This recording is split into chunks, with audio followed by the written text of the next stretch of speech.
On today's Winning Cures Everything, I'm back. For one show, at least this week. We've got 20 games to discuss, and we are obviously going to go rapid fire. We're going to talk about what Gameday is going to do for Week 4, among other things, of course. So let's not waste a bunch of time, and let's go ahead and get to it. Can you believe it? It's football. I've been watching it for 40 years. Are you kidding me? You're listening to Winning Cures Everything. Game day, baby. Wake up or get out. Here's your host, A confident young man, a superb athlete. Gary Seegers.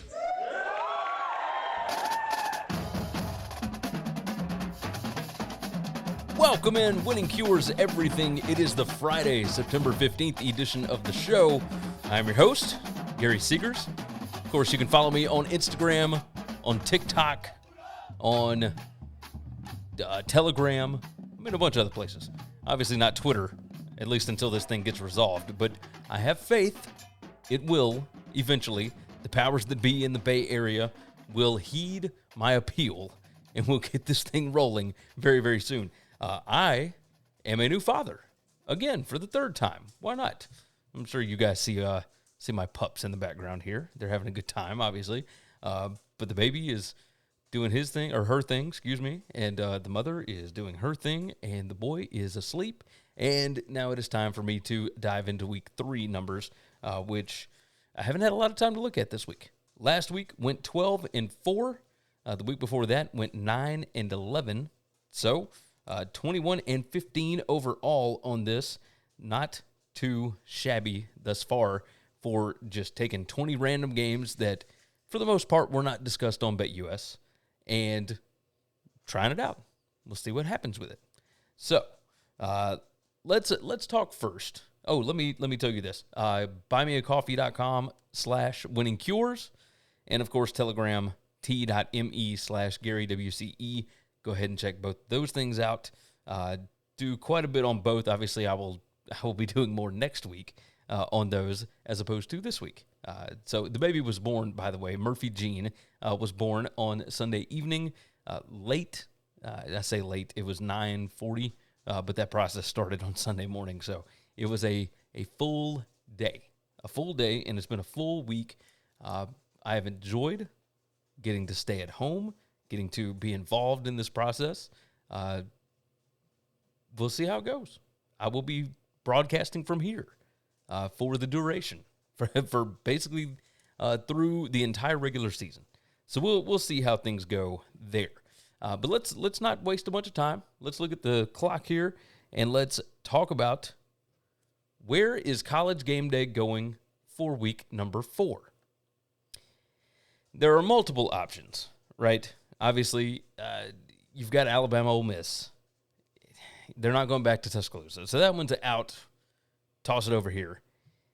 But it is an ESPN show, and they are going to Colorado this week. ABC has the rights to the Colorado-Oregon game next week. That one's 2:30 p.m. on ABC, Central Time. Regardless of what happens this week with Oregon, Hawaii, and Colorado State, I don't think they're going to make that choice because it does not get bigger than Ohio State and Notre Dame. That 6:30 p.m. game on NBC, that's as big as it gets. It's going to have monster ratings. And I know that Deion is involved with the other one, and if you got an undefeated Colorado, undefeated Oregon, that's going to be huge. Yes, the numbers are going to be massive for that game as well because Deion brings in just casual football fans, right? So that is something to pay attention to, but there's no way that Game Day doesn't go to South Bend. This is the biggest game in South Bend in decades. Probably since the Bush push, I would imagine, when Charlie Weiss was still the coach there. I don't know that it's gotten a whole lot bigger, at least not when you could have full crowds, right? The 2020 season was massive when they had Clemson come in, but this one is going to be huge because Notre Dame fans fully believe that they've got the better team this year, the better team than Ohio State, who is a significantly bigger brand than Clemson. I think it's a no-brainer. I think there's no question that this is going to be the game where Game Day goes. But you guys go on and tell me in the comments. Let me know what you think about this. Is it going to be Colorado, Oregon, or is it going to be Ohio State, Notre Dame? I am leaning with the Fighting Irish and the Buckeyes, of course. So that's my guess on this one. Now, as I said before, 21-15 overall on the season, went 12-4 in my 16 games last week. I did not get into a whole lot of trends, etc. this week. So let's just get right to it. We're going to look at numbers, and we're going to make a pick on the games. And we will start off right here. Friday night, 6 p.m. Central Time on FS1. We've got Virginia going to Maryland, obviously a former ACC battle here. And we are going to pull this thing up on your screen so that you can see exactly. That's not the right one. And that's not either. There we go. Eventually we will get this right. So, according to the raw statistics right now, I've got Maryland favored by 32 points here. But if you look at the power ratings that's right above, which the power ratings is still, we're only into week 3, so we haven't taken the preseason numbers out of that completely. But we have Maryland favored by 20, so 20.08. Maryland is currently a favorite of 14.5 at home on Friday night. Yeah, you look at these numbers, and I don't know that you can really quantify exactly how bad Virginia is, right? Especially the scary part is on defense. It's one thing if Tennessee lights you up because they tend to light up everybody. That offense finds ways to score a bunch of points. But when James Madison puts 36 on you and they outscore you 12-0 in the fourth quarter in a game that means a lot to you emotionally, I mean, you got Virginia coming off of their first home game since the tragedy, and you hate to try and use that to handicap something, but man, this has got to be a draining week. It's got to be a draining week. My numbers point towards Maryland here. We can break down PPA per pass. We can break down all kind of stuff. Maryland actually really good running the ball thus far this season. Number 27 rushing success rate against Virginia, who is number 132 in that regard, and it's only through 2 games. Again, I know this. I understand we can't use these specific numbers. Virginia has played a significantly stronger schedule than Maryland. But when you look at all this, I don't know how you can go any other direction with it other than taking Maryland to cover the 14.5. So you guys tell me in the comments, what am I missing here? What am I missing? If you look at offensive red zone conversion percentage, Virginia is number 122, Maryland number 21. Defensive red zone conversion percentage, Virginia number 102, Maryland number 50. This seems significantly more lopsided than just a 14.5 point spread. So give me Maryland to cover the 14.5 on that one. Moving right along. Army heads to UTSA. UTSA is an 8.5 point favorite, total of 44 on this game at 6 p.m. Central Time on ESPN on Friday night. And this is an interesting one because UTSA has not been all that good here lately. It's very surprising to see what this team looks like, and there's a chance. I think that he's going to play, obviously. We will see.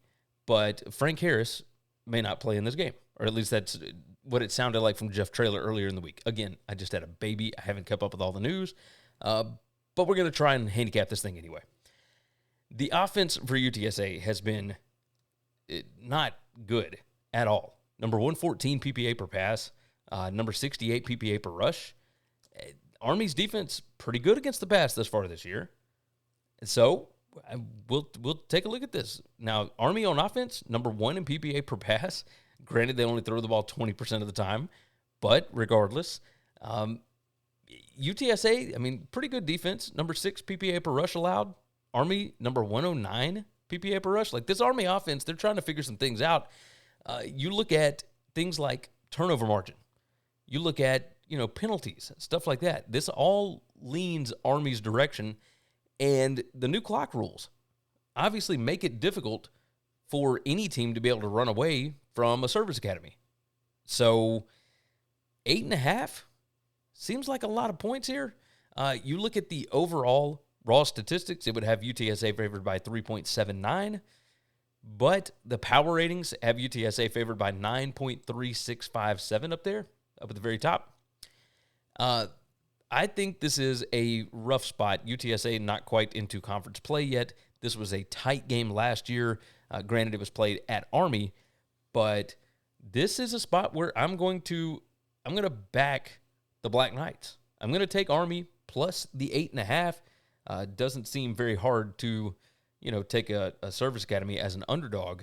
But granted, this one's only single digits. The best number I saw was 8.5 for Army on this. So that is the direction that I'm going to go with it. So moving along. We can't be taking too long on these things. Utah State at Air Force. Air Force, a 9.5-point favorite.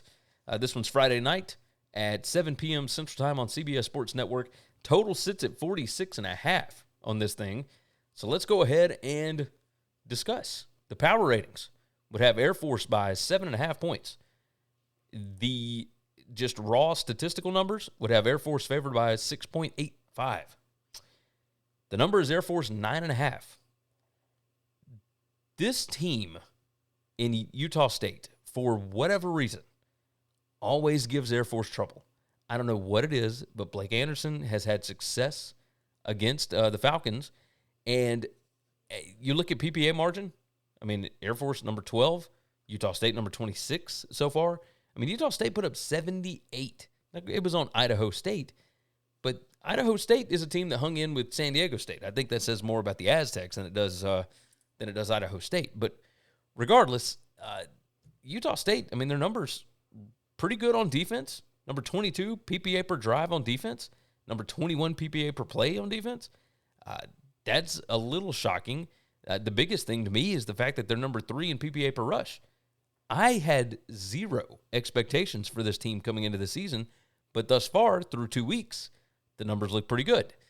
Air Force, still trying to make some things click. They're pretty good on offense, number 40, but defense, obviously really, really good. This number, 46.5, I've got the projected total at 42.63. I think I'm going to ride with Utah State here. I wish I had done the show when, the number was at 10, but I'll roll with 9.5 for show purposes. Utah State, surprisingly good this year so far. Obviously, we'll see. A pace of play could be very interesting here. Utah State's number 14 and Air Force number 129. I'll go and scroll to the end here in case anybody wants to pause the video to take a look. But yeah, these numbers are very interesting. Utah State, still not very good numbers as far as the offensive red zone conversion, stuff like that. But they're putting up points. They're definitely putting up points. So we will see what that looks like. But give me Utah State plus the 9.5 on that. All right. We're moving to the Saturday slate now. Florida State is a 26-point favorite on the road at Boston College. Total sits at 47.5 on this. It's 11 a.m. Central Time on ABC. And I've got some interesting numbers here. Let's go on and pull them up. So I look at this. Again, the total 47.5. My projected total is near 60. It's pretty wild. Again, this is early numbers. Okay, don't take these numbers and roll with them. My power rating up here has Boston College as a 24.5-point underdog. If the total is at 26, yeah, I've got a split here. So the raw stats say Florida State by 5 touchdowns. The power numbers, with 2 weeks of numbers thrown in, have Florida State by 24.5 points. Okay, so Florida State has Clemson on deck. I don't think they're going to do more than what they need to. However, I do think that Boston College is not a very good football team.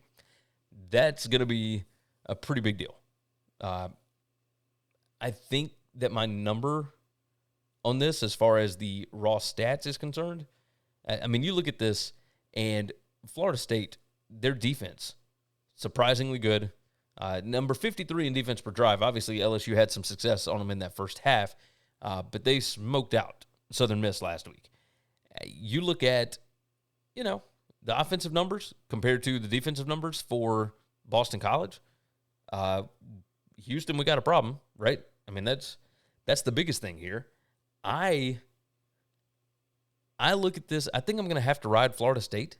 Now, I know there's a lot of people that are backing Boston College in a look-ahead spot. And I know it's on Chestnut Hill. But I think Florida State is so good that it's not going to matter. I think they're going to win by 4 touchdowns. That's really what I'm seeing here. I think they're going to win by 4 touchdowns. So give me Florida State to cover 26 here. There's a couple of 26.5s. Anything up to 28 I feel pretty good about. But I will take Florida State minus 26 for show purposes. Moving right along. We're on game number 5 here. We got to pick up the pace. Pick up the pace. All right. Georgia Southern heads to Wisconsin. Of course, the Badgers coming off of I guess for them, an embarrassing loss to Washington State. I don't know that it should be embarrassing, but regardless, Wisconsin, a 20-point favorite. The total sits at 64. It's 11 a.m. Central Time on the Big Ten Network. We're going to pull up the numbers here. And the raw stats have Wisconsin favored by 3. Now, the power ratings, along with 2 weeks' worth of numbers, have got Wisconsin by 15. Now, again, Georgia Southern put up 49 on UAB last week. They covered the spread in that game at home. Georgia Southern went on the road and beat Nebraska last year. Wisconsin, I think, is going through some growing pains. The weakness for this Georgia Southern defense is their passing defense. Number 131 in pass success rate allowed. They're number 131 in passing explosiveness allowed. Number 114 PPA per pass allowed. But Wisconsin, they are trying to pass the ball, but number 100 PPA per pass. They're number 121 in passing success rate. They are number 54 in passing explosiveness. The issue here, Georgia Southern, surprisingly, number 21 in havoc created. Like, there's some things to look at with Georgia Southern here. Moving it, down a little bit, I think, like, regardless of Wisconsin thinking that they were embarrassed in that loss last week, I think Georgia Southern's good enough to hang around here. Like, everybody wants to bet on the team that just got embarrassed. I don't think I'm buying it. I think Wisconsin just may not be great right now. They don't have a good trigger man, and that's going to be a bit of a problem. So I look at these numbers, and I'm kind of convinced that Georgia Southern might make a surprising game out of this thing. So give me Georgia Southern to cover the 20. I'm a little shocked myself that I'm going to do that. That first week we had so many favorites, and now obviously we're not riding the favorite train anymore. We are not doing that anymore. All right. We have the first non-conference battle, and maybe the last, between Louisville and Indiana. And Louisville is a 10-point favorite. Total sits at 50.5. It's 11 a.m. Central Time on another version of the Big Ten Network. So let's look at the numbers. The number is Louisville favored by 10.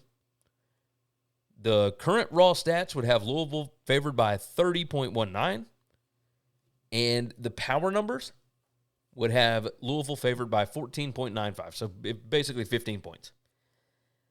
So this Louisville defense, surprisingly good. Now, obviously, they played Murray State last week. So that's something to consider when you're looking at the numbers. But they also did pretty good against Georgia Tech. They gave up some points. They gave up some big plays. But when you look at the success rate, you look at that kind of stuff, yeah, I think there's a chance here that Louisville's defense could be a little bit better than we thought. They're number 19 in PPA per drive so far on defense. The weakness of the defense, they're number 112 in rushing success rate. Indiana, number 120 in rushing success rate on offense. They can't take advantage of it there, so that's not good. You look at Louisville on offense, number 1 in PPA per rush. They're number 2 in rushing success rate. Well, Indiana's defense, number 68 PPA per rush allowed, number 83 rushing success rate allowed. Yeah, this is going to be a problem. This is going to be a problem. So, there's a couple of things that I am interested in. Obviously, Louisville, third down conversion percentage, they're 22.73. They're number 130 in the country in that. But at the same time, they only average like 11 third downs a game. They're really good staying ahead of the chains. You look at Indiana, they're number 4 in third down conversion percentage. Now, part of that is because they shut down Ohio State in that first game, and then they played Indiana State last week. But the offense, I think, for Indiana is so not good that they're going to have trouble staying within this number. I think I'm going to have to ride Louisville. This thing's in a dome. Louisville's going to want to play fast. Indiana's going to try and muck it up. I think it's closer to my power number, which is about 2 touchdowns. Yeah, I will take Louisville to cover the 10 here. I'm a little surprised that the line is not a touch higher. I don't know what I'm missing. You guys tell me in the comments. Let me know, because I'm just shocked at the fact that this thing is so short. Moving along, and Alabama heads to South Florida. USF, the Bulls. Alabama is a 33-point favorite. Total sits at 61. This one's a 2:30 p.m. Central Time game on ABC. And we got the numbers here. Let's take a look. Currently, my projected total on it is 49.97, 50 points. I don't think I agree with that. But I do have Alabama favored by 30.5 points just based on raw stats right now. And the power numbers have them favored by 34.29. So it's sitting right in between, 33. This is going to be fantastic. Going to be fantastic. Okay, Alabama's defense kind of got shredded last week. Number 83 PPA per pass allowed, but only number 28 in passing explosiveness allowed, which is a bit comical, if you will, considering some of those deep bombs. But Middle Tennessee did basically nothing against them, so that obviously helped their numbers. I don't think USF has the same kind of guys that Texas does, and that might be the understatement of the year. That might be the most ridiculous thing that I've ever said, but I think it needed to be said. They're not going into a spot here where they're going to be going against the same caliber athletes, right? This is basically a name-your-score kind of game. I do think, based on everything that I know about Alabama, on what they... How about this? Everything that I have seen them do in the past, granted this team is nothing like past teams, one thing that you do need to pay attention to here is the fact that USF is number 35 in offensive explosiveness and number 125 in defensive explosiveness allowed. That's playing teams that are not named Alabama. That's Western Kentucky. That's guys like that.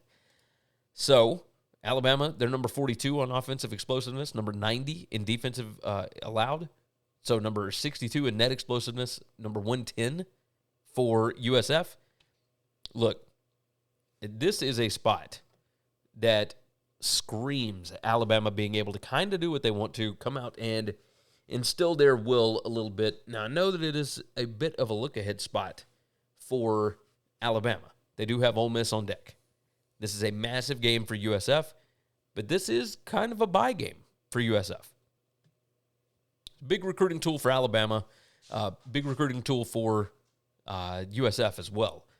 I am going to take Alabama to cover the 33 here. It's kind of a number that's in no man's land. You'd prefer this thing to have been 31 where it was when it opened, but we'll take this right now. Alabama to cover 33 on the road on Saturday. Next on the board, San Diego State heads to Corvallis. They're going to take on the Oregon State Beavers. Oregon State, a 24.5-point favorite at home. The total sits at 48. This one's 2:30 p.m. Central Time on FS1. And the numbers. Let's take a look. The raw stats would have Oregon State favored by 39.5 points. I mean, are we serious here? This is nuts. Oregon State has looked so good. Their numbers, number 19 PPA per pass, number 19 PPA per rush. They're number 21 PPA per drive on offense, number 2 PPA per drive on defense. Their numbers right now are absolutely fantastic. Absolutely fantastic. The question here is San Diego State. How bad are they, right? That same Idaho State team, and don't get me wrong, San Diego State just got smushed by UCLA. Is it the same thing when they go to Corvallis? I mean, they were at home against UCLA, and they got beat by 25. Now the number's 24.5, and they got to go on the road to a team that might be better than UCLA. You look at some of these numbers, they still have not gotten this thing figured out on offense for the Aztecs. On top of that, number 117 in the country in penalties per game, the number 118 in penalty yards per game. There's nothing about this that tells me that San Diego State's going to be able to make a game of it. Now, they don't have to make a game of it to be able to cover the number. My power number on this is Oregon State minus 23.4. The raw stats say it should be closer to 40. But as much as both of these teams like to run the ball, that's where I think it could be interesting, right? You look at, so San Diego State runs the ball almost 57% of the time, if you look at those numbers. Oregon State likes to run the ball 52.5%, somewhere around there. You're going to see a lot of running. But I do think that Oregon State can probably get a lot of points before they start running all the way, right? That's my guess on this. I have to imagine certain things like turnover margin, penalties per game, just fundamental things are going to make Oregon State the significantly. I mean, I'd feel so dumb betting San Diego State in this spot because they've looked so terrible. Even when they won against Ohio, they should not have won that game, even though Curtis Rourke went out. Like, it blew my mind. Absolutely blew my mind. So, we're going to take Oregon State, another big favorite. I understand this is one of those kind of weeks where the most ridiculous games look like they could probably go the opposite way of me. But I'm going to take the Beavers because I trust them more. I mean, that's 100% all that is. We got another big brand here. Western Kentucky. Western Kentucky goes to Ohio State.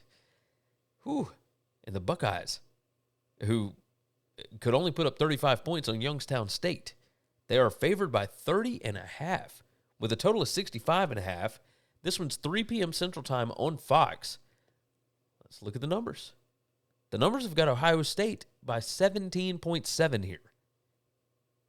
I know everybody thinks that Ohio State's going to eventually figure this thing out and they're going to, whatever, right? And maybe they do because Western Kentucky's numbers rushing the ball, or at least defensively against the rush, are not good. Number 126 PPA per rush. Number 131 rushing success rate allowed. Number 105 in rushing explosiveness allowed. But what you're hoping for from Ohio State is that they figure out how to throw the football before they go play against Notre Dame. Notre Dame's become explosive now. So you have to imagine they're going to try some of that stuff. And that happens to be the strong point of Western Kentucky's defense. Number 32 PPA per pass. Number 15 in pass rate allowed anyway. Number 23 passing success rate allowed. Number 23 passing explosiveness allowed. So granted, they don't have the athletes that Ohio State does. But they do have a pretty good coaching staff. They got a really good quarterback. This is going to be interesting. My power number on this through 2 weeks of the season, along with the preseason numbers, has actually got Ohio State minus almost 25, 24.7. I'm getting 30.5. Now, it does feel dumb to go against Ohio State in a situation like this. But this is also a look-ahead spot for the Buckeyes. Maybe they don't want to show all their cards. It's entirely possible. Who knows? But, I feel pretty good about Western Kentucky. I don't think they're going to win the game by any means. But can they keep it within 30.5? Yeah, I think so. And, I mean, you might want to wait until, near kickoff to get this thing when you can probably get it at 31.5. But for show purposes, we're going to take the Hilltoppers. We'll take Western Kentucky plus the 30.5. Again, you can see all the numbers on the screen. Like, it's not an even matchup because talent-wise, I mean, this is not even close. But I could see this. I could see a few big plays coming from Western Kentucky. And I don't know that I trust Ohio State's offense all that much right now. So we shall see. We'll move on. Game number 10 here. And we're right at the 30-minute mark, so that's just about perfect. Tulane heads to Southern Miss, and Tulane currently favored by 13 points with a total of 49.5. It's 3 p.m. Central Time on ESPNU, and Southern Miss actually upset Tulane last year, one of their only 2 losses on the season. Little surprising. I'm sure that you watched that game last year. Right? Will Hall, of course, used to be the offensive coordinator at Tulane under Willie Fritz, but Will Hall is the new head coach at Southern Miss. So, let's take a look at some numbers. The raw stats would have Tulane favored by 11.66. I would imagine Michael Pratt is going to play this week. I have not seen any news on that. Again, I just had a baby. I don't know what you want from me. But we're just going to look at the numbers, and we're going to make a guess on this. The power rating would have Tulane favored by 12.87-ish, which is right at 13 that the number is at right now. The raw stats would have Tulane by 11.5. Tulane going on the road after a big-time spot where they were in the game. Kai Horton played a hell of a game last week. But they could not quite get over the edge against Ole Miss. Tulane going to be heading into conference play soon. How much does this game really matter?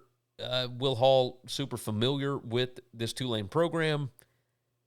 I think this is another one of those spots where Tulane might win just based on talent, but I don't know that they're going to be able to run away with this thing. So and I'll pull the numbers down so that anybody that wants to pause the video and search for it, yeah, you can take a look. It's right there. But I think this is a game that Southern Miss can hang in. They got a good defense. And I know that the numbers don't necessarily bear it currently, especially not rushing the ball. But it's not like Tulane's offense looks great rushing the ball. They're number 122 in PPA per rush right now. And, I don't know. I think this is a spot that maybe Southern Miss can figure a couple of things out. I will take the Golden Eagles. That's right. I will take them plus the 13 and feel pretty good about it. I will feel pretty good about it. All right. Let's run some quick ads, and on the other side, we've got 10 more games that we're going to roll through very, very quickly. Let's check out some things you should know about. Every Tuesday and Wednesday at 1 p.m. Eastern, expert game analysis only on the BetUS College Football channel. If you haven't already, subscribe to the podcast on Apple, Spotify, or whatever's your favorite podcast app. And if your app allows it, leave a 5-star written review. Visit the Winning Cures Everything web store to get all kinds of football shirts, hats, hoodies, mugs, and more. Visit winningcureseverything.com/store to see what all we've added. And now, back to the show. All right. Don't forget, of course, check out the Three Dog Thursday show. TJ had Colby Dant on from the Sports Gambling Podcast and the College Experience. Fantastic show today. Also, I did the BetUS College Football show. I didn't do it this week, but I will be back next week. So be ready. Tuesdays and Wednesdays, 1 p.m. Eastern time. We do that over there. We just hit 15,000 subscribers. So first off, thank you guys. Second, if you haven't subscribed to this channel, what are you waiting for? Go ahead and hit that subscribe button. Hit the like button on this video. We would appreciate it. All right. Let's make sure that we don't waste any time. And let's get to it.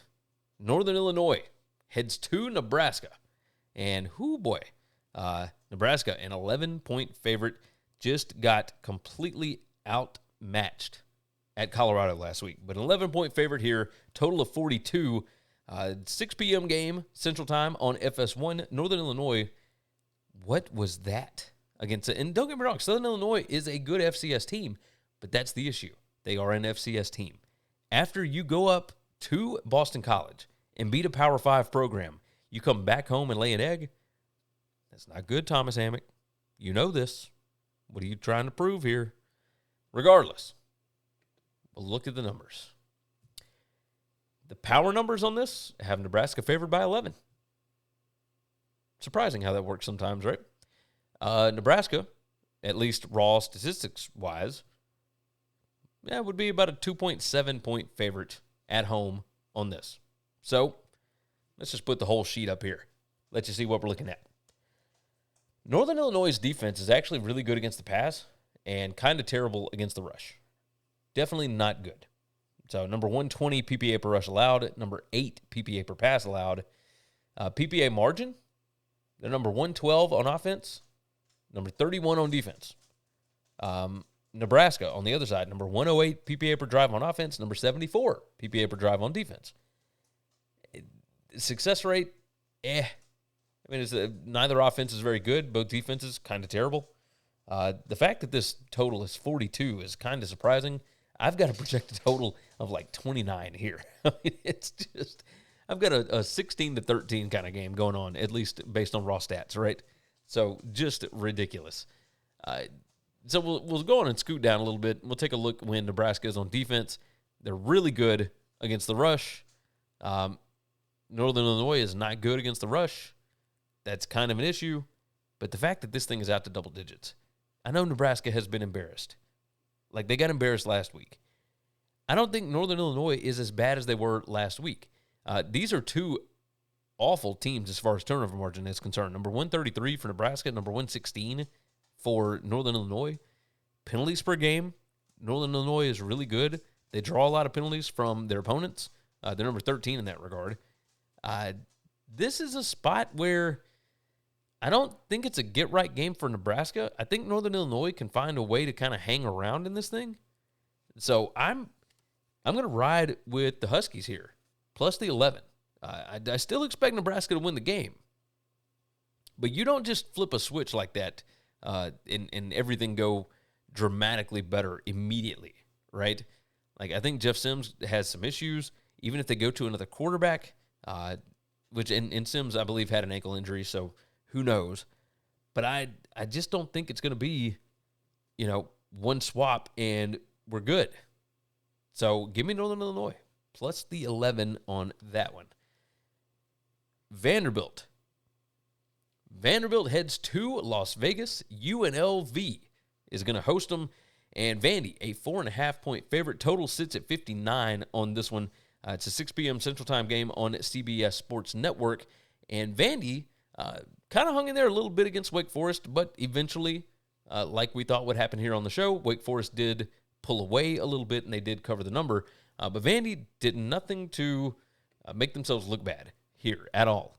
So, raw stats-wise, I mean, this thing is right on the number. Right on the number. Vandy minus 4.3. The spread is Vandy minus 4.5. The power number on this, which of course includes preseason rankings, and right now, about between 25 and 40% of the raw statistics would actually have UNLV as a 5.4-point underdog here. So, what are we looking for? I expect big things out of UNLV this year. I think they're going to be really, really good. The problem is that they have not really been thus far. Do you see this? I mean, look on and part of this has to do with who they've played, right? But you look at the PPA margin, you look at offensive success rate, you look at defensive success rate, available yards margin, all that good stuff. UNLV just got smoked by Michigan. Smoked. But you would expect that because the same thing would happen to Vanderbilt. Vandy, on the other hand, okay. Like Hawaii, Alabama A&M, and then who'd they play last week? I just went completely blank. Oh, Wake Forest. We were just talking about that. I think in this situation, even on the road, I think Vandy just has more. I don't know that they have more talent. I think they got more speed. I think they've got a better. I think they got a better offense, for sure. This is a tough one. You guys are going to have to let me know. I'm going to ride Vandy on it just because I like Clark Lee. I like Martin Simmons. I like what those guys are doing. But, yeah, that's a pretty interesting one. So, yeah, you guys have seen the numbers. You can take a look for yourself. Granted, it's only through 2 games, so you're going to see better numbers throughout the season as this thing moves along. But, whew, I mean, that's going to be a rough one. That's going to be a rough one. All right. It's Vandy, minus 4.5 is going to be my play on that one, although there is no discernible difference between the numbers. Just the way it goes. Just the way it goes. Next on the board, we have got South Alabama heading to Stillwater to take on Oklahoma State. You know, the Cowboys, the Pokes, all that good stuff.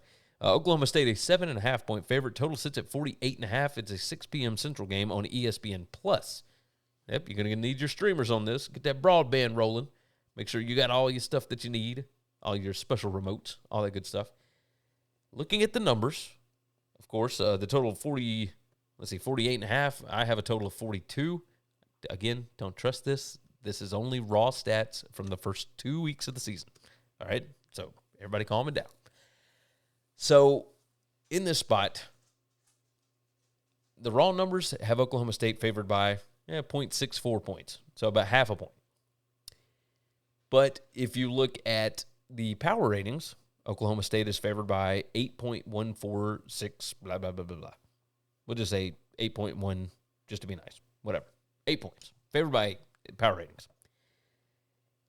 I want to take South Alabama. Like, I really do.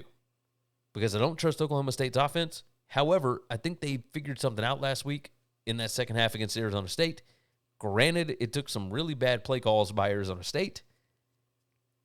And Oklahoma State did still have to make the plays, right? They're back home. They looked awful in their first game at home against Central Arkansas. In this situation, I think this is one where we can count on Oklahoma State to bounce back a little bit.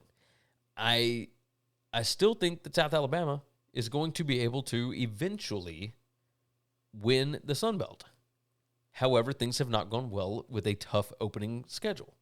So, you look at some of these numbers, there's just not very much that leans South Alabama's way at all. However, I know they've got a pretty good team because they're number 2 in the country in returning production. And I saw this team win 10 games last year. So, I know they're pretty good. But this is just a rough stretch for them right now. I really don't like the fact that they're number 133 in PPA per pass allowed on defense, because Mike Gundy will eat that up. Like, he will find somebody that can sling the ball around. So while my numbers may not necessarily say it, I'm going to take Oklahoma State here. I'm going to take them to kind of right the ship, get things headed in the right direction. I think South Alabama, while they could make this thing competitive, I expect this to be closer to about a 10-point win for the Cowboys. So that is the way that we're going to lean on that one. Give me Mike Gundy minus 7.5 here. All right. Continuing on. Got a few more that we got to hit. And write our times down. James Madison heads to Troy, and the Troy Trojans it's gotten all the way out to 2.5 points. Total of 46.5 here, 6 p.m. Central Time. This was on the NFL Network. Of all the freaking channels to have a college football game, but that is what the Sun Belt has done, and I can't blame them for taking money. So, cheers to them for that. Looking at the numbers here, the power ratings would have Troy favored by about 2 points. The raw stats would have Troy favored by 0.23, somewhere around there. James Madison, come off of a big-time win against Virginia. Troy just got absolutely walloped on the road last week against Kansas State, 42-13. James Madison, here's what's interesting to me. They're really not great against the pass on defense. They were pretty good last year against the pass. This year, thus far, through 2 games, number 122 PPA per pass allowed. Now, Troy doesn't exactly light it up, but that tends to be where they do their best work, at least scoring-wise. They're number 69 PPA per pass, number 85 PPA per rush. They run the ball like 51.67% of the time. Somewhere around there. James Madison, they are still fantastic at stopping the run. This seems like the kind of spot where I would expect and now don't get me wrong, both of these teams incredibly well coached, all that good stuff. I just see more things that tend to lean James Madison here. There's a lot of people, a lot of smart people that have decided to back Troy at home on this one. I'm not going to buy it. This is, by the way, the game that should have been the conference title game in 2022. Coastal Carolina was not supposed to be there. James Madison won the conference, but James Madison cannot play for the Sun Belt title last year or this year. So it's just a mess. Regular, just fundamentals, penalties per game, penalties that you draw on your opponent, turnover margin, etc. All this kind of stuff points to James Madison here. While my number does say Troy, the fact that it's Troy minus 2.5, I like Troy, but there's something about this James Madison team that's different, and you saw it in that fourth quarter at Virginia. I mean, that was a tough place to go play last week. Tough place, and they found a way to get a win at the end. I think they're going to roll that over. They're going to go on the road again. I think they're going to beat Troy. I really do. This is not the same Troy team from last season. It's just not. Just not. All right. So give me James Madison plus 2.5 on that. I think they win the game outright, but either way. Georgia Tech. Oh, by the way, reminder, like the video, subscribe to the channel, all that good stuff. Toss your thoughts in the comments. I want to hear what you guys are thinking about these games. All right, moving along. Game number 15 here. I'm going to go on and pull it up. Ole Miss hosts Georgia Tech. The Rebels are a 17.5-point favorite. Total sits at 63 on this. It's at 6:30 p.m. Central Time on the SEC Network. Haynes King has done some pretty awesome work for Georgia Tech thus far. That offense looks dramatically better under Brent Key than it did last year. And maybe it is just a Jeff Sims thing for Nebraska. Like maybe that's the problem. I would hope not. But regardless, the raw numbers have got Ole Miss favored by 25.7. The power numbers have Ole Miss favored by 20. The issue here is that Ole Miss has Alabama on deck, and we know that the Tide is beatable this year. Is that going to mean anything here? I don't think so. I don't think Lane Kiffin is one of those that looks completely ahead. We've seen him in this spot before, and yeah, they still cover. So I kind of expect the same thing here. While I do think that Georgia Tech is pretty good, I mean, you look at the PPA margin numbers, they're number 19 in PPA margin. They did lose to Louisville in week 1, but they were explosive. They were able to put up some interesting numbers.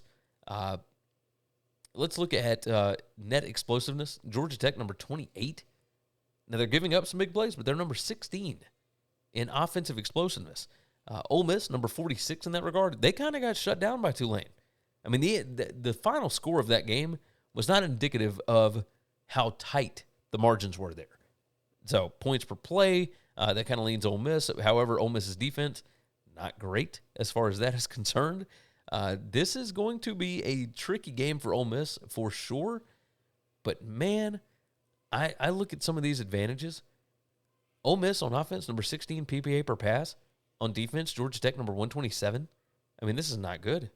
This is just not good. I do wonder about the Georgia Tech rushing defense. The total is 63. I've got a projected total of 71 based on the raw stats. Okay. This is a tricky one because of the look-ahead spot, right? However, I'm going to trust the numbers here. I think Ole Miss goes out, plays their game. They play well at home. This is a spot where they're going to do well.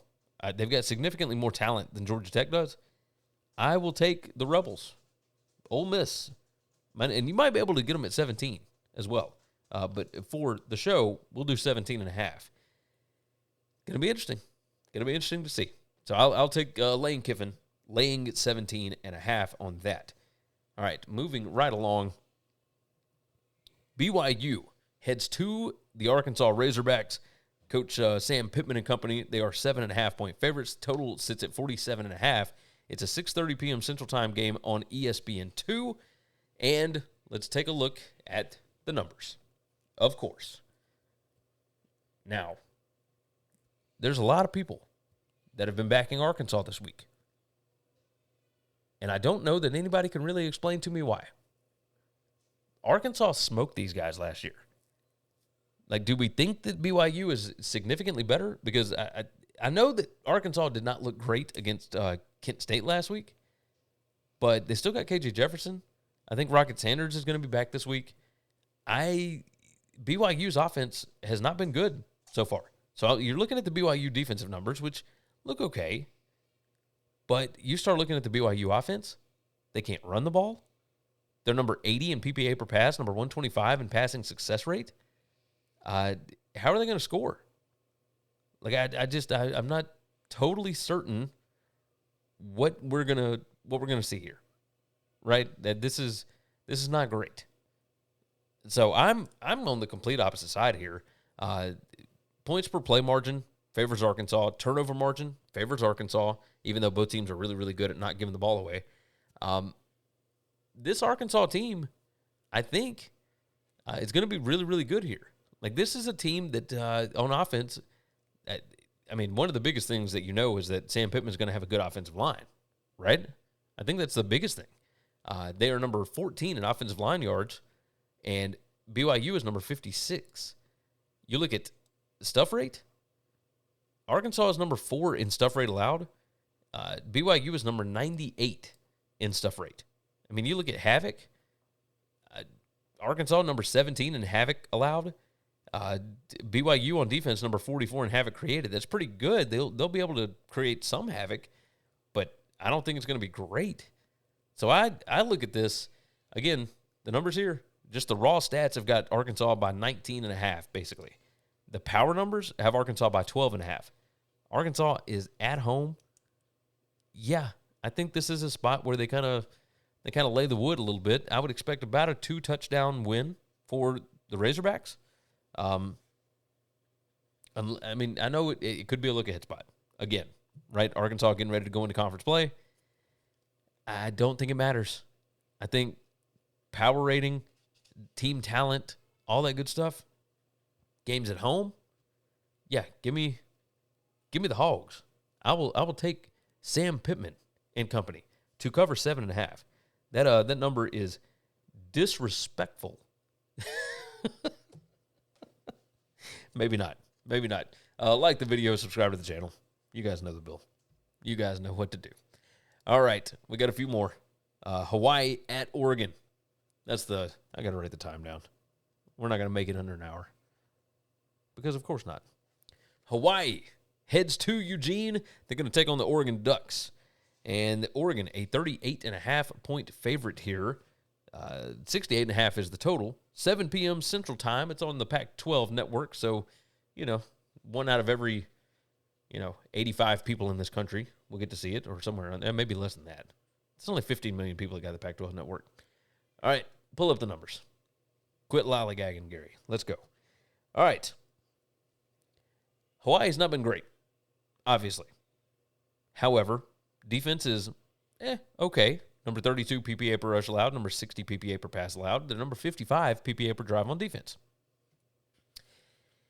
On offense, better than they were last year. Number 79 PPA per drive on offense. They're number 112 in offensive success rate, so that's not great. However, they should have beaten Vanderbilt in that first game. Absolutely should have. You look at the offense. They cannot run the ball. This is something that I talked about in the preseason significantly. They're number 117 in offensive line yards. They're number 116 in stuff rate allowed. They are number 101 in havoc rate. If Oregon wants to, they can completely shut these guys down. However, Oregon's defense, not great. They do have significantly more talent, but I think Hawaii can hang around in this game. This is a look-ahead spot big time for Oregon, right?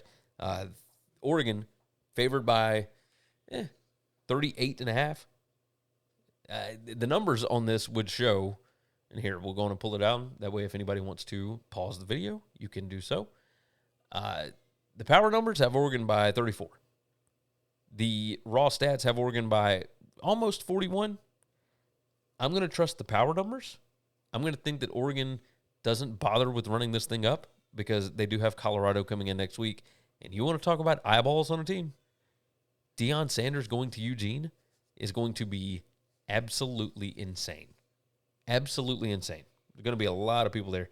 I will take Hawaii plus the 38.5. I don't think the team is that bad, but obviously we shall see. So the Rainbow Warriors, the Fighting Timmy Changs, Hawaii plus 38.5 there. Next up, TCU heads to Houston. Houston is a 7.5-point home dog. Let's pull it up. There we go. Much better. Okay. Total of 64 here. It's a 7 p.m. game on Fox, 7 p.m. Central Time. Houston lost to Rice last week. They got down 28-0. They fought all the way back, tied the game at 28, lost in double overtime. This TCU defense is trash. This Houston offense has, so far, been trash. I mean, you look at this. They've played UTSA and Rice, and they are number 123 in PPA margin, number 115 PPA per drive on offense, number 125 PPA per drive on defense. They are not great. But when you start looking at this, I mean, this is they're not great on defense either. I mean, at Houston, I can't figure this thing out. The power ratings would have TCU favored by 7.9. The raw stats have TCU favored by 12. I know TCU got embarrassed. Everybody wants to bet on Houston. First game at home. First Big 12 game at home, right? I mean, the fans are going to be absolutely fired up for this. But, and they did take an embarrassing loss because you don't lose to food. Everybody knows this. And yet they did last week when they lost to Rice. This is going to be a weird spot for them. I'm still going to take TCU, I think. I don't feel great about it, obviously, because of the situation. And I think that you can even get a few. You know what? We're not going to take 7.5. We're going to take TCU minus the 7. So again, don't feel great about this. However, you just look at the raw numbers, and I mean, there is nothing that points you Houston's direction. I love Donovan Smith. I really do. But thus far, this ain't been it. This has not been it. I mean, good gracious. TCU, I'm going to trust them this go-round that their defense is going to be somewhat improved. But the thing Houston likes to do the most is throw the ball in the number 116 PPA per pass. They can't even take advantage of TCU's biggest weakness on defense. So that's going to be a bit of a problem. Again, you can pause the video, look at the stats if you want to, whatever you would like to do there. But this total is 64, and my projected total is like 39.5. I would not trust my total here. At least not yet. Not a big difference in team talent either. Going to be an interesting game. I know that's for sure. But I'll take TCU here because, when somebody shows you who they are, you should probably believe them. And that's what we've got going on with Houston here. That's what we got. All right, 2 more. Colorado State heads to Colorado. The Buffaloes. Favored by 23. 23.5 some places, 24 in some places. We're going to take the 23 because I think you know which direction I'm going with this. Total is 61. It's a 9 p.m. Central Time game on ESPN. Pull up the numbers. My power ratings cannot catch up. They can't catch up. It'll be middle of the season before I can get some good numbers here. But my power ratings have Colorado by 13. Colorado State's only played 1 game. They did not look great. They gave up 50 freaking points to Washington State. They're number 125 PPA margin, number 127 PPA per drive on offense, number 108 PPA per drive on defense, which somehow the offense was actually worse than the defense in that game against Washington State. On the other side, Colorado's defense is just not good. So if Jay Norvell can find a way to get this thing clicking, that would be incredibly helpful in this spot, especially if he's going to go running his mouth talking. Look, I don't understand why teams do it. Why are you giving this Colorado team ammunition? It makes no sense. No sense. I know you all heard what he said. He said, when I talk to grown-ups, I take off my sunglasses and my hat or whatever. Why would you disrespect this man when you're about to go play in his house? That's absurd. Just don't. If you can't say something nice, don't say anything at all. I do not understand these guys that do that kind of stuff. But regardless, unless you got a team that can back it up, and I don't believe Colorado State can back it up at all. Like these guys in Colorado, it's a different world. Different world. All right. So there's not a number here that I can find that I can keep Colorado State in this ballgame. Deion is not going to lay off the gas. You saw him do it against Nebraska. Now you got another game in a rivalry game again where the opposing coach is disrespecting him, and he's going to relay that to his players, and they're going to take – yeah, it's just, as he says, it became personal. They're trying to make it personal, and they're going to run up the score here. I don't care if Oregon's next week. I don't think they care that Oregon is next week. I think that Deion Sanders is going to do everything that he can to get his son some Heisman love. That's the plan. So Shedeur Sanders, even late, they still going to be throwing the ball. And they're pretty good at it. Number 21 PPA per pass, number 4 passing success rate, number 27 passing explosiveness. We've already seen that Washington State was able to absolutely smoke Colorado State doing that. And now Colorado State's got to go on the road. I mean, you got me. It is what it is. It is what it is. I mean, this is just absurd. So, no, my numbers don't say it. But, hey, I'm going to back them this time. I didn't last week. I learned my lesson. Give me Colorado. Give me the Buffaloes. Minus the 23 is the number we're going to use for the show here because that is still out at a lot of places. But, yeah, that's the way I'm going. That's the way I'm going. All right, last game on the docket. Fresno State heads to Arizona State. Kenny Dillingham. Not great play calls last week in that second half against Oklahoma State. They had a shot to win that game. Had a shot. Arizona State is a 3-point underdog at home. Let's pull it up. 50.5 is the total, 9:30 p.m. Central Time on FS1. And the numbers, even the power numbers, have got Fresno State favored here. So, again, Fresno, a 3-point favorite. The raw stats so far this season have got Fresno State minus 2.29. The power numbers have got Fresno minus 2.17. Now, that's not 3. But I look at Arizona State, not great on offense. I think Drew Pine is supposed to be back this week. I don't know what that's going to do that Jaden Rashada wasn't able to do. The defensive numbers, okay. Like, they're not terrible. But also, I think that has something to do with the quality of the opponent. I think Mikey Keene could look really good here again. And Fresno's going to be – they didn't look great against their FCS opponent. I think they're going to be fired up here. Absolutely fired up to get a Pac-12 win. I think that's a massive, massive point here. Turnover margin leans Fresno. Points per play margin leans Fresno. Net explosiveness actually leans Arizona State. They don't give up big plays, but again, probably has more to do with who they've played. So, as ridiculous as it sounds, I'm going to go with the G5 team on the road. I bet against Fresno State earlier this year. This is another one of those where I know what I have done in the past, and I am learning from my mistakes. I will take the Fresno minus the 3 here. The Fresno minus the 3. What am I talking about? Could I see Arizona State winning the game? Sure. Why not? I was looking for a better number, and it's 3s just splattered across the board. There is a couple of spots where you can get a Fresno minus 3 at minus 102. Almost even money. Pretty good. Regardless, I'll take Fresno. I'll take Jeff Tedford. I'll take Mikey Keene looking like Drew Brees again. Yeah. So there we go. Let's do a quick recap, and we'll do our timer here. All right. So this weekend, I've got Maryland minus 14.5, Army plus 8.5, Utah State plus 9.5, Florida State to cover the 26, Georgia Southern plus 20. I like Louisville minus 10, Alabama minus 33, Oregon State minus 24.5, Western Kentucky plus 30.5, Southern Miss plus 13 against Tulane.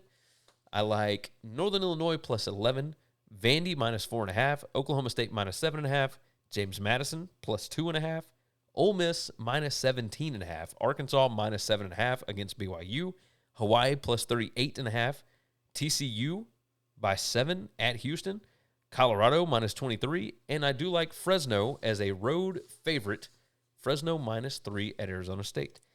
All right, like I said, there's links in the description to click all the different stuff. Check out the BetUS College Football Show. It's been an awesome week, an absolutely fantastic week. I now have 3 children. It's awesome. My mother-in-law is a saint. She has been here with us all week. So any comments that you would like to leave for her or my rock star wife, those would be much appreciated. You guys are awesome for sticking with me. I know I didn't put out content at the first part of this week like you are used to, but you guys left some comments for me, and I really, really appreciate it. This has been fun. This will be the last time I do it. But man, what a joy it is. I can hear the little one screaming at me in the other room right now, so I'm going to go check that out. But yes, a lot of fun. I'm beaming with pride. I'm sure you guys can tell. But with that said, we're going to go ahead and get out of here. Don't forget, follow me on Instagram, TikTok, at GaryWCE. If you want to email me, Gary@winningcureseverything. Whew, it's going to be a wild weekend. Take care of yourself. Take care of each other. God bless college football, and hopefully all of your tickets cash this week. Thanks for listening to Winning Cures Everything. Make sure and follow me on Twitter, at GaryWCE. If you want to toss in a question, you can email me, Gary@winningcureseverything.com. Make sure and hit that subscribe button, and we'll see you next time.